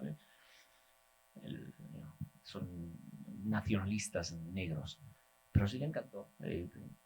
Las sorpresas de toda la psicología humana. Pero sí, ¿cómo fue trabajar con las Panthers? Fue complicado. Las Panthers no las conocí de casualidad. Encontré su página web, mandé un email, allí 2 meses estuvimos como entrevistándonos, situaciones tensas que me dieron mucho miedo también. Y al final me acuerdo cuando me dijo Crystal Mohammed, bueno, vamos a trabajar juntos, mi decisión espiritual. Bienvenido al lado oscuro. Welcome to the dark side. Yo le dije, oh, ¿qué dark side? Perdón. ¿Qué lado oscuro? ¿Me puedes explicar un poco? Sí, porque vas a ver. Vienes con nosotros, te vas a enterar de cómo nos van a tratar. Vas a ver, con la policía, vas a ver. Y te vas a ser implicado. Y entonces hablé con mi equipo otra vez. Dije, yo esto no lo voy a hacer. Ni muerto el lado oscuro de la vida. Yo estoy muy cómodo como estoy. Yo quiero una pelea. Entonces ahí volví a mi mecanismo de yo hago películas. Yo no soy aquí, no. Entonces le dije que no se puede hacer. No. Y seguimos hablando varios tiempo y al final, como dije antes, mi reacción tan virulenta, pues a lo mejor digo, hay algo allí. La banderita roja salió. Pero aquí mi mente funciona como... Yo soy como el jefe, el primer ministro, aquí en el Parlamento, el Congreso, Parlamento, todo el mundo habla, quien grita, y todas sus voces tienen edad. El niño, cuando yo era pequeñito, tenía miedo a todo. Entonces, el adolescente Roberto, salvaje, se enfrentaba a todo, grita todo el tiempo. Y entonces todo el mundo aquí habla, oh, tengo miedo, no lo quiero hacer, el otro quiere matar a todos. Al final, el primer ministro tiene que tomar una decisión adulta. Dice, bueno, os escuché a todos, muchas gracias, pero vamos a hacerlo así. Pues más o menos cómo funciona. Y eso es como funcionó. No, vamos, las Panthers, no, la de oscuro tengo mucho miedo. El otro, sí, vamos a matar policías. Entonces digo el otro, que tranquilos todos, ¿eh? No matamos a nadie y no nos escapamos. Es importante. Pues en fin, decidí que sí. Pero estas voces siguen gritando, entonces eso implica una experiencia muy difícil porque es una colaboración y casi un cariño que hay entre nosotros. Todavía hay una línea de separación, porque ellos son revolucionarios, nacionalistas, entonces hasta que no se arreglen las cosas, hay una imposibilidad, no podemos convivir, coexistir, tienen que ganar su propia revolución. Y eso tiene implicaciones. Es decir, yo me he encontrado en momentos donde primero ninguno de los Panthers quería que los 4 blancos hacían esta película, pero Christa Mohamed dijo sí. Entonces tuvieron que conformar. Pero cada vez que Christa no estaba, yo pasé momentos terribles. Me encontré, no sé quién vio la película, pero el momento, digamos, hacia el final de la película, un gran choque con la policía, y había decenas y decenas de Panthers que vinieron de todo el país, y Crystal, claro, estaba por ahí. Yo me encontré con el grupo de los Panthers de Atlanta. No los conocía, entonces a este blanco, y vino la tía del hombre matado, era Alto Sterling. La protesta fue sobre eso, un asesinato por parte de la policía, y me dijo, ¿tú quién eres? ¿Quién eres tú? ¿Qué haces aquí? Digo, yo soy de cineasta, señor. No, dígame, eso me da lo mismo. ¿Qué vas a hacer? Y el Crystal, ¿dónde está? Y voy a hacer, te digo una cosa. Si mi sobrino sale una forma, digamos, das una representación a mi sobrino, a tragedia, al dolor de mi sobrino, que no me gusta, te vamos a matar. Y todas las pandas decían, te vamos a matar. Entonces ahí dije, por eso se la os cuento. Entonces allí, claro, imagina el parlamento, que la gente escapándose, pero tuve que, a nivel adulto, decirme, lo entiendo perfectamente. No pude decir nada. Pero esos momentos los viví muchas veces. Esa sensación que parece un poquito, me recuerda en mi niñez. Pensaba que nos amábamos, pero de repente estaban enfadados conmigo, me sentía muy solo. Y pasó muchas veces. Eso ha sido muy duro porque a veces me recordaron del hecho de que la historia americana y la dinámica entre blancos y negros hace que esta convivencia pacífica de amor sea imposible. Y eso es algo que me dolió un montón. Y por eso fue difícil. Y todo el resto fue más fácil. Lo que es rodar, que 4 balas por ahí, que nos tirar, tiroteo, complicado, ok. Pero lo más difícil es ese aspecto emocional. Eso sentirse la imposibilidad en coexistir, ¿verdad? De forma... esa visibilidad. A veces parece que ser invisible es un poco. Y eso me dolió un montón. Y sobre el aspecto musical. Claro, el aspecto musical. Es igualmente interesante el No, cine sí, como acto claro. de resistencia y política, pero me fui por el lado más... No, es verdad, el aspecto musical. Yo quería hacer una película sobre la música. Bueno, me planteé hacer una película sobre los afroamericanos, lo cual es algo ya complejo desde el punto de vista ético, ¿no? La representación, autorrepresentación, representación. Y también desde el punto de vista humano, la desconfianza, desconfiar, ir a entornos, ambientes, comunidades, barrios donde blancos no van. Pero sí lo quería hacer, digo, bueno, sería bueno hacer un documental sobre la música, porque la música siempre ha sido bueno, a través de la música los negros americanos, los esclavos primeros, así que mantuvieron en vida su propio lenguaje, su propia experiencia, sí, la herencia de la historia oral entre generaciones de afroamericanos se hizo a través de la música. El lenguaje los blancos no lo entendían. Entonces quiere hacer una película sobre Lead Belly. No sabía cómo hacerla, pero estaba pensando, Lead Belly es uno de los primeros cantantes negros en América que fue grabado en la cárcel. Y tenía muchas canciones, 500, no se sabe dónde venía, algunas son sus historias, otras las escuchaba en la cárcel. Y el gobierno, porque fue el Instituto Smithsonian que lo hizo, los grabó porque quería entender, quería apropiarse del lenguaje musical y de la historia de los negros americanos. Y por eso la música siempre, al final la sociedad de los blancos siempre se apropió de la música negra. Y por eso a mí la única música blanca que me gusta es el punk rock, porque es la única que de verdad que no tiene, que es de verdaderamente blanca. El resto todo es un subproducto de la música negra. y conocí a Judy. Y el aspecto musical es inherente un poquito, es parte de sus vidas, es como siguen cantando, como siguen contando y cantando sus historias. Y para mí una de las partes más importantes de esta película que no quise contar de forma explícita, de forma narrativa, es la presencia de los indios del Mardi Gras, que cosen y cantan, y cuyas letras son siempre letras que, que hablan de su voluntad de mantener, de apropiarse de un territorio, de una tierra que era suya, de defenderla. Y por eso aparecen de noche, su actividad es nocturna, también porque los negros no podían celebrar el Mardi Gras de día antes. Y por eso se quedan como algo que no es simbólico, simplemente hablan a través de la música, de la repetición, casi otra vez, tántrica, casi de estas frases tan musicales con contenido, un valor histórico muy, muy elevado. Y por eso la película sigue siendo muy musical, porque la música todavía es algo que no ha sido completamente expropiada por la sociedad de los blancos. Como un acto de resistencia también. Bueno, vamos a abrir un poco el micrófono al público. Algunos espectadores ya han podido ver las películas de Roberto que están, y aprovecho para invitarlos, están todas las películas programadas en la Cinemateca. Su última película se estrena y va a estar distribuida por Interior 13, es decir que la vamos a tener en las salas también. ¿Alguien que quiera preguntarle algo a Roberto?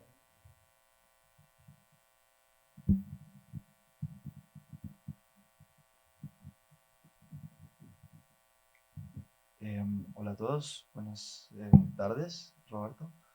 Creo que ya se ha abordado como parte del problema estético de tus películas en esta configuración del rapport, pues en este acercamiento a los personajes, en pensar en usar un 32 milímetros y rodar pues de esta manera tan elongada y etcétera. Pero me gustaría, también siento como que hay una necesidad muy plástica en tus películas y que pese a que hay esta mirada etnográfica tan, pues, tan profunda, también está mediada como por su propia forma. Mm, que justamente el documental se ha caracterizado por ser un espacio donde se permite la forma más sucia o ¿no? Como algunos recursos que quizás en la ficción no se permitirían y que hay como una pretensión muchas veces de no usar, de no irse hacia el lado oscuro, hacia el lado sucio.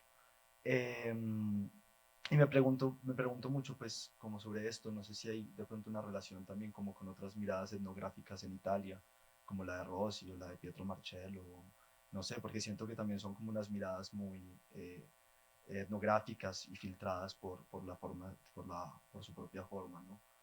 Eh, y bueno, no sé, particularmente en esta peli que vi ayer, What You Wanna Do When the World's on Fire, me pregunto, como que sentía que el hecho de que la película fuera en blanco y negro, por ejemplo, más que resaltar ese contraste entre las pieles, antes le daba mucho contraste a la piel de ellos, ¿no? Como que hacía que su piel no se viera como algo oscuro, sino como algo que estaba en toda la película, ¿no? En todo el rango de la luz, no sé.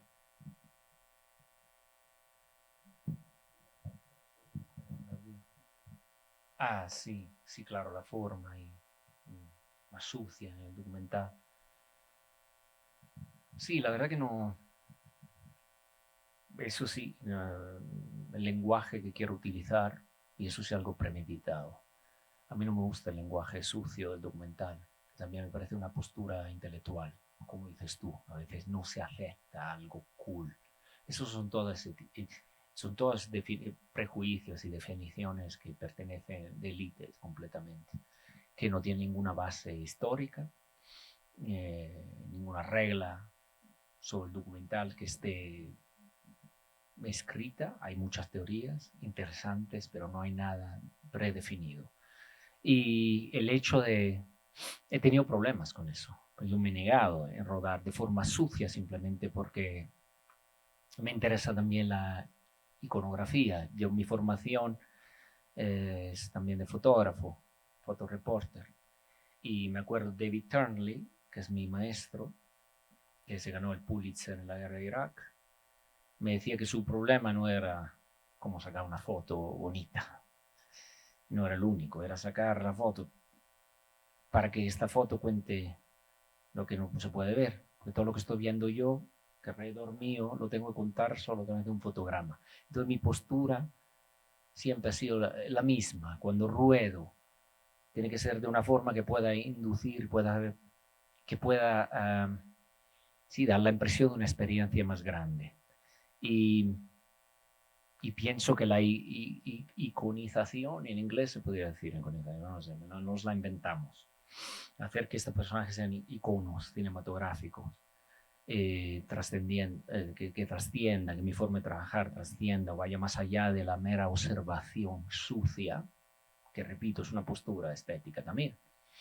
Y pienso que sirve más para hacer reflexionar sobre lo que hay más allá, más atrás de lo que está representado. El blanco y negro es un ejemplo claro de eso. La monotonalidad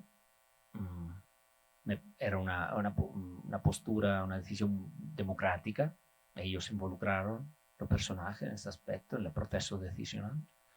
También era algo con un valor histórico importante, porque la iconografía de la guerra, de las luchas para los derechos civiles de los años 60 es un blanco y negro, pertenece a la herencia también del mundo, no solo de los afroamericanos, sino de todos, la sociedad americana y del mundo entero. Y entonces queríamos dar esta continuidad, crear un continuum iconográfico. Y también, en este caso, mi decisión de... Siempre he rodado con un 32 milímetros, es bastante, digamos, un poquito grande angular, pero no mucho. Y solo con una lente, siempre la misma lente. Y antes era porque no teníamos ni dinero ni tiempo para cambiar lentes, entonces no era una postura estética tampoco. Y 32 más o menos, 50 bien, hay lo que ve el ojo, pero 32 un poquito. Y eso me obliga también, ¿no? Tengo que estar muy cerca. A mí me gusta mucho hacer eso, perfecta combinación entre 32 y... Pero también aquí decidí utilizar, ¿cómo se dice? Close-up, por ejemplo, cerrado, no sé, close-up, plano cerrado, ¿no? Close-up, porque también había esta voluntad de extrapolar, de no contextualizar demasiado una historia, que es muchísimo más, que pertenece no solo a estos, no sé, 10 personajes, sino a una comunidad muchísimo más grande, que es la comunidad afroamericana. Entonces le saco el territorio, sin cortar sus raíces, pero sus raíces pertenecen a una historia muchísimo más grande, no al barrio de Nueva Orleans. Pero sí recibo críticas de este tipo, la postura estética, la falta de contextualización, y porque creo que en el mundo del cine se buscan siempre, se quiere reducir todo en los mínimos términos, que son siempre el mundo del cine, o sea, mucho cine, creo sobre todo el cine documental, es extremadamente referencial. Entonces, cuando falta esa referencia, falta también parámetros en base a los cuales poder revisar un trabajo de otra persona, ver más allá. Y por eso te dije, es algo premeditado, porque no quiero hay una cierta insubordinación hacia esos parámetros, esos dogmas que no me interesan para nada, vinculados a un pasado, una forma completamente obsoleta del documental.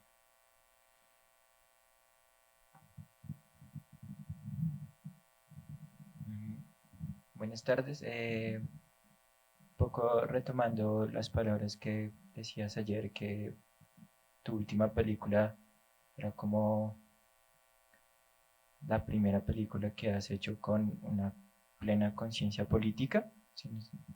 Es un poco como, pues si puedes un poco andar en pues, porque escuchamos una reflexión de la ética y la moralidad que pues, siempre ha estado muy presente. Entonces, como propiamente, ¿qué querías decir con eso? Y un poco un comentario, no sé si es una pregunta, es también por el título de tu película, que se me viene a mí a la mente otra película que también tiene una pregunta, que es Did You Wonder Who Fired the Gun?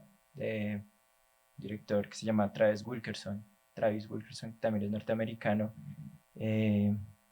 No sé no, bueno. Bueno, entonces si puedes hablar un poco sobre el título de la película y el comentario que contaste ayer. Bueno, en cuanto al título de la película, es un gospel.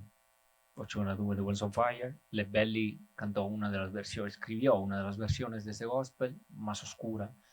Pero la cantante Anne Graham nunca cantó, solo cantó otra canción de Led Belly. Y con muchos gospels solo hay la pregunta, el coro, ¿no? ¿Qué vas a hacer cuando el mundo esté en llamas? Entonces huiremos hacia Dios. Pero Lord era el Dios y nunca se ha sabido eso. O era el dueño de los esclavos. Eran las dos cosas, a lo mejor, no se sabe. Y me acuerdo hablar con Judy sobre el título que me interesaba a mí. Me interesaba por esta doble aspecto, la respuesta. Escaparse al dueño, hacia el dueño, que les ofrecía un poco de seguridad, entonces ser obediente, obedecer. Es un poquito la forma que el mecanismo de defensa del afroamericano es esta, obedecer, ser muy obediente. O escaparse hacia algo, la fe, entonces algo mucho más personal, interior. Pero Judy me dijo toda otra cosa, lo cual me pareció interesante, porque yo estaba aquí reflexionando a nivel intelectual y me dijo, no, mira, lo que me interesa eso es que depende de lo que estés hablando, ¿no? Si el mundo está en llamas, si eres negro te escapas y a ver si no hay, si bueno, hay que ayudarse, entre nosotros tenemos que ayudarnos, pues si no nos quemamos. Y los blancos, pues estás esperando ahí, llega alguien, socorro, va a llegar. Entonces depende qué tiene que ver quién es you. No es lo mismo, no tiene el mismo fato, el fato no es el mismo para blancos y negros. Y eso fue un buen momento para decidir, bueno, es una pregunta que requiere una respuesta muy compleja y también requiere una contextualización histórica. Me gustó mucho. Y la otra pregunta, la primera parte era ¿sobre qué? Claro, porque dije ayer que me di cuenta por primera vez, o sea, sentía el peso, la magnitud de la cuestión política y la diatriba entre blancos y negros en los Estados Unidos. Antes, de hecho, fue la génesis de cómo empezó el proyecto. Nunca fue así. Siempre había el discurso moral, pero siempre, para empezar, siempre hubo una conexión humana, meramente humana. Y el aspecto político y sociológico emergió de las dinámicas que yo observaba, las deducía. A veces era muy explícita, pero eso pasó después. No era mi intención, no era intencional. Mientras que en este caso sí era mi intención. Empezar por algo aquí arriba, que es la diatriba racial, que no tiene solución, y por esa razón es la película donde yo me quedo más escuchando y donde es mi película donde más dialogue dream, con más diálogo, es una película de diálogo, no, con menos silencios, porque yo vino de ellos querían hablar, me lo dijo Judy en principio, es lo único que queremos hablar, dice que tú nos escuches, si nos puedes dar eso, pues vamos bien. Y eso sí fue, es lo que quería yo también. Y esa decisión, de escuchar, es una decisión política. Y sí, y fue así que empezó la génesis del proyecto, fue eso, la consciencia política. Gracias, Roberto. Volviendo a tu proceso creativo, me quedan algunas dudas. Mencionaste que Diego y Denise están contigo desde el principio, a lo largo de todo el proceso.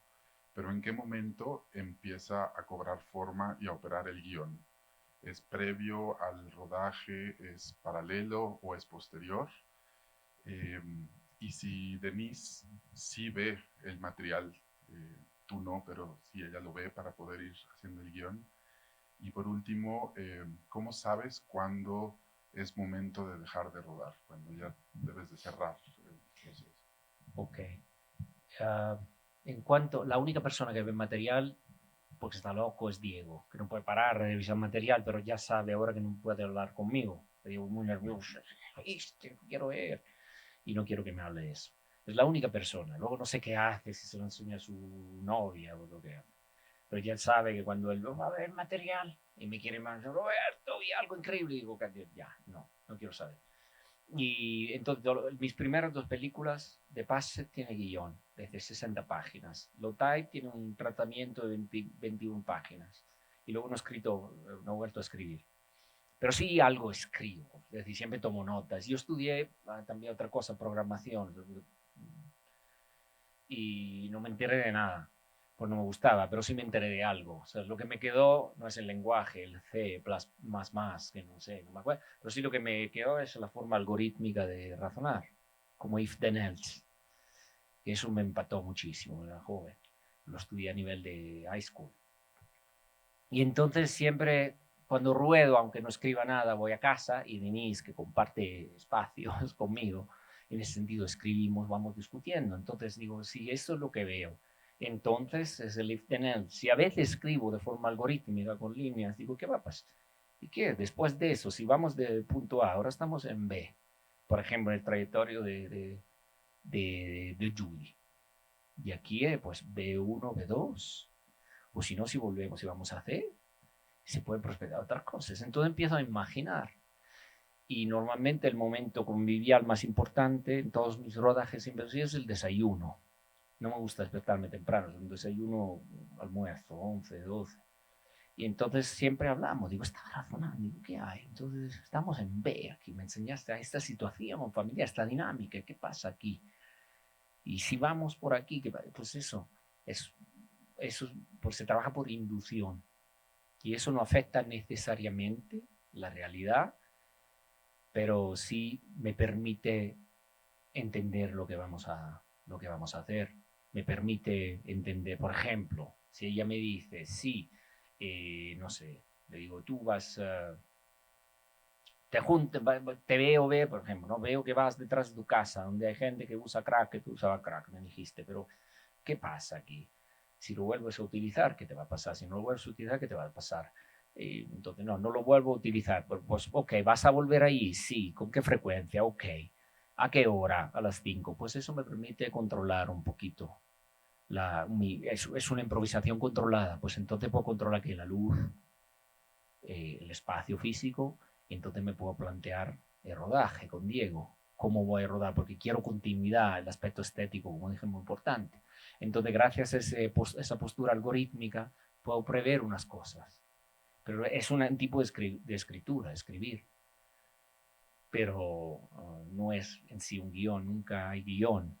Y Denise participa con eso. Porque, claro, y Diego también, de otra forma, Diego es muy, se pone nervioso, entonces a veces. Denise es muy calma, yo estoy un poco en el medio. Calma, balanceada, impulsivo y nervioso. Somos los 3. Pues así, eso es como escribimos, pero nunca hay guión al final. Es el montaje donde lo escribimos todo. Buenas tardes. Bueno, primero que todo quiero felicitarlo, sobre todo pues, bueno, lo que he visto en el día, hablando un poco de la trilogía, de los inicios, las primeras películas. Creo que fue una apuesta muy valiente y sobre todo me queda un poco, me suena el tema que siempre refiere a que soy un poco egoísta, que aquí hay, pues digamos, no hay Dios contando la narrativa de un antes y un después. Creo que todos tenemos siempre un lado blanco y un lado negro, ¿no? Todos los seres humanos tenemos siempre ese yin yang dentro de nosotros y en cada acto que hacemos. Eh, pero creo que hay bastante de dar al otro. Creo que en el trabajo que hace, en la obra que hace, es muy sincero. Hay una humanización total en lo que plasma, en la narrativa de las películas, en las historias, y creo que lo más significativo que le queda a las personas es lo que uno ve que es sincero, y eso es lo que se ve en la pantalla, lo que se recoge. Creo que las experiencias significativas solamente pueden salir de la realidad, la verdad de cada ser humano.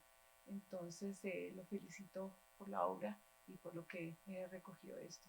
Un poco sobre la película, ya más no pude llegar ayer, pero espero poder verla esta semana. Vi el tráiler, me parece súper interesante. Obviamente la técnica, se ve, digamos, la maduración desde el inicio, por The Passage a esta película en blanco y negro, me parece genial.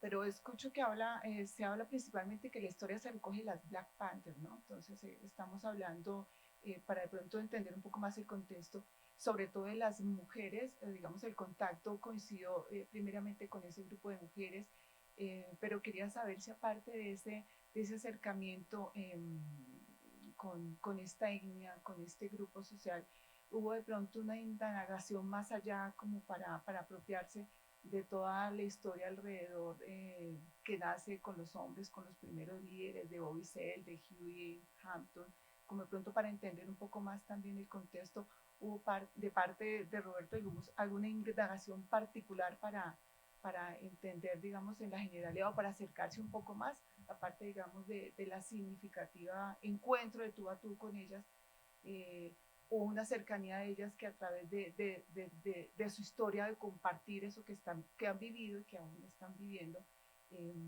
tienen de ese grupo de hombres que inició al comienzo de 1966 con los líderes hombres, ¿no? O hay, digamos, alguna narración oral que hayan compartido sobre todas estas mujeres y los líderes principales que fueron hombres, ¿no? Sobre todo de Tupac Amaru, todas las mujeres de la familia que participaron de todo este movimiento que se gestó alrededor de las Panthers, ¿no? Pero me perdí, a lo mejor me perdí algo. ¿A qué te refieres cuando me hablas de los hombres? Perdón, ¿me lo puedes Digamos, si explicar? una indagación o una investigación particular de Roberto sobre el contexto, digamos, de los hombres alrededor del movimiento en general, que, digamos, inició pues con los hombres y a través de la vida del hombre. Sobre todo, Sí, las sí, panteras, exacto, ¿verdad? Okay. sí, las panteras. Gracias. Ok. Las panteras original, las de los años 60 y 70, el 70% de los miembros eran mujeres, aunque las caras de las panteras más famosas, aparte de Angela Davis, son hombres. Pero la energía femenina y la influencia de las mujeres en las políticas sociales de las panteras es crucial, es fundamental. El programa de welfare para los niños, Women, Infant and Child, mujeres, niños y Infants and Child, niños y adolescentes, fue implementado en California por las panteras gracias a la intervención de las mujeres, de las Panthers. Y ese es un programa que existe todavía hoy. Ahora, ha habido fases en que el movimiento de los Panthers se volvió muy machista, por lo cual uno de los últimos líderes de los Panthers, Malik Shabazz, se volvió dictador machista antisemita. Y entonces allí fue la separación, allí donde se separaron, el partido se separó. Y estas panteras son las panteras que quisieron elecciones democráticas y que querían igualdad, como las panteras originales entre hombre y mujer. Por esa razón, Krista Mohammed lleva ya 5 años de jefa del movimiento de las Panthers. Entonces, creo que la figura masculina, la energía masculina de las Panthers en los primeros años de su existencia, del sistema de movimientos, ha sido definida, impuesta por la sociedad de los blancos, porque querían, con Edgar Hoover, de que tuviéramos miedo a las panteras.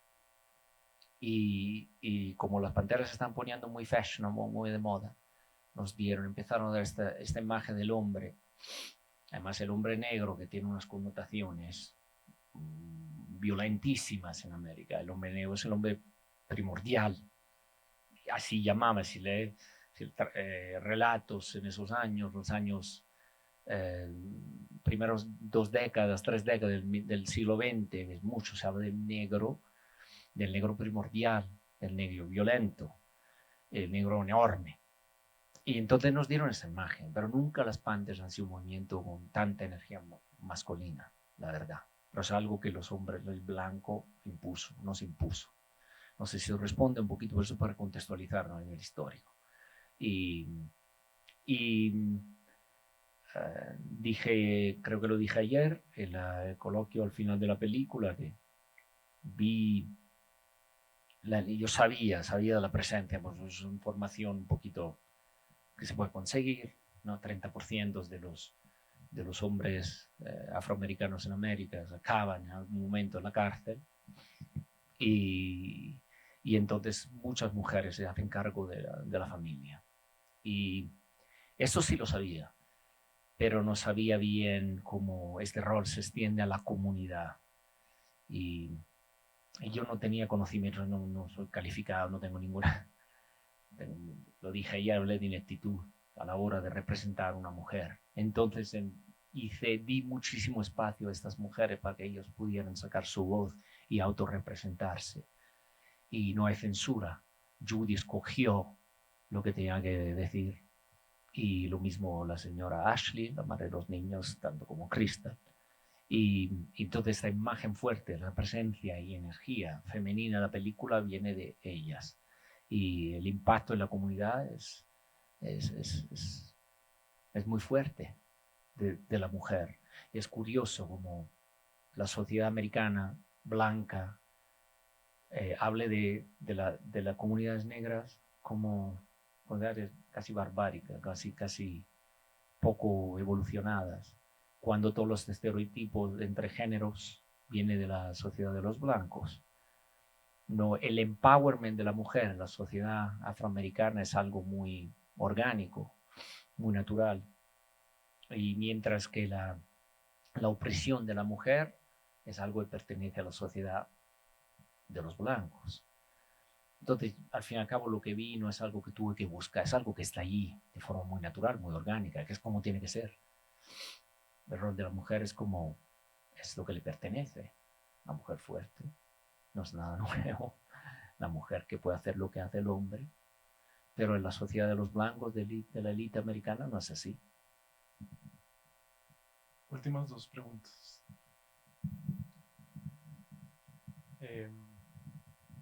Tengo en realidad muchas preguntas. Ya he visto 3 de las películas. No las puedo organizar todas. Tengo una inquietud que, digamos, me parece que dentro de la norma, la primera película de la que hablamos, de la que hiciste, ya pues está cerca de los 40 años, ¿cierto? ¿No? Pues sí, fue hace 10 años más o menos. Dios quiere saber. Sí. No, el año que viene cumplo 50. Ok. Tendría que haberlo dicho. Sí, sí. Cuando tiene de pases tienes razón, empecé con 38. Casi 40, exacto. Entonces, mi pregunta es por qué, digamos, porque no hablamos un poco de todo ese background y contaste un poco que estuviste viajando Filipinas, Chile, España. Antes de eso, ¿qué pasaba? Si había obra, cortos o fotografía, dijiste que fuiste reportero, etc. Y entonces, ¿por qué dentro de la norma nuevamente empezaste tan tarde a hacer estas películas? Y si fue, supongo que de alguna manera el hecho de viajar y tal vez el choque cultural o algo en los Estados Unidos, tú hablas un poco como lo que hablas de esto de la invisibilidad y todo esto. Yo lo que he entendido y lo que he sentido, ya he visto 3 de las películas, es que es un espejo en el que te quieres ver, pero no te reflejas porque lo que pones para reflejarte, como has contado, es obviamente algo casi opuesto a ti, ¿no? Las mujeres blancas, cristianas, los bull riders, en este caso las panteras negras. Entonces, eso, como lo que hizo el click para hacer, y qué pasaba antes de tus primeras películas. Sí, primero es verdad, no todo me representa, pero todo lo que está en mis películas representa una dialéctica, una relación, es el subproducto de una relación, conflicto, a veces antitética, lo dije, de odio, amor, de miedo. Y lo de la religión es un asunto de lo que he hablado. Un poquito, no sé, yo llegué muy tarde al cine, lo dije por razones de imposibilidad económica. Yo tuve que trabajar toda mi vida, trabajos de oficina, sigo trabajando en esto, yo dejé el cine. Hice cortometrajes en 2003, entre 2003 y 2005, pero no me interesaba mucho, porque el cine me interesa exclusivamente por esa razón, por la dialéctica, el debate que se va instaurando entre el intermediario, que sería yo, ¿no? Con esta experiencia, y los que reciben esta experiencia de su forma particular, y se puede empezar aquí a discutir. Y es casi lo único que, pues aparte de mi relación con ellos y mi relación con ustedes, es lo que me interesa. El resto, de cortometrajes no hay, porque estás con reglas del mercado, muy poco. Entonces no me interesaba, lo dejé el cine completamente, me dediqué un poquito a la enseñanza y me fui a Filipinas por eso. Y cuando volví a los Estados Unidos dejé el cine otra vez por completo, esa vez por completo, hasta la enseñanza, me fui a trabajar. Fue trabajar en una, ¿cómo se dice? Constructor, en construcción. Y trabajé mucho en Alabama, para trabajo construimos un motel en esta empresa. Aprendí un poquito el oficio, entonces todavía sigo construyendo casas ecosostenibles. Y siempre me ha interesado este aspecto. Me gusta mucho que el cine para mí sea algo que no doy por descontado. Lo puedo hacer, lo he hecho ahora, quién sabe mañana. Siempre ha sido así, y por eso le tengo respeto al final al cine. Llegué muy tarde por eso, y después, cuando empecé con 38, me ha costado muchísimo sentirme capaz de hacer cine. ¿Qué quiere decir eso? No capaz de hacer una película y mandarla a festivales. No, capaz de representar, de hacer ser un intermediario capaz para representar a gente. En ese sentido, me ha costado muchísimo. Y llegué tarde, sí, llegué tarde por eso. Me alegro muchísimo porque como dije, ese eterno conflicto, o sea, mirarse al espejo no es muy fácil. He necesitado muchísima preparación y muchísimo entrenamiento psicoanalítico para poder aguantar lo que veía yo, cómo me veía yo en ese espejo. Entonces, llegar muy tarde me dio la oportunidad de madurar y de sentirme más o menos capaz de empezar esto que es un viaje, son montañas rusas, porque el cine, la película es nada en ciertos sentidos. Es decir, eso abre, cada película que hago abre un vaso de Pandora de emociones, cada uno se queda con sus repercusiones sobre lo que hicimos, y eso hay que cuidarlo años y años. Pensando en Judy nunca podía hablar con su madre de su abuso sexual. No lo hizo durante la película, lo hizo después. Pero gracias a nuestra ayuda también pudo hablar, y no entendió por qué nadie la protegía, porque su papá no la protegía, que es Jesse, el músico que hizo famosísimo con la canción Un Popadú. Acabamos de descubrir el mes pasado que Jesse no es su papá. Entonces no tenía padre y había mucho odio hacia esta niña, que parece muy diferente. Tiene una presencia completamente diferente en esta familia. Entonces todo esto, ¿cómo lo gestiono? Eso quiere decir ser capaz de hacer películas para mí. ¿Cómo gestiono? ¿Qué voy a hacer con todo eso? Que yo, en parte, he hecho posible que un proceso catártico de ese tipo empezara, y tengo que tomarme responsabilidad. Entonces hacer una película para mí es empezar un viaje muy largo con unas implicaciones enormes en las vidas de cada uno. Y entonces doy las gracias a no sé a quién, pero por haber empezado muy tarde, porque por lo menos tengo la capacidad. Primero tengo una familia, Denise, que me apoya, y tengo recursos, y tengo bastante experiencia ahora, además con 49 años, para poder aguantar las repercusiones, el choque, los puñetazos en el estómago que estas situaciones me van dando, me dan constantemente, pues estoy muy agradecido el hecho de que no empecé a hacer cine tarde, porque empecé con 38, pero mi película ya tenía 41 cuando salió mi película.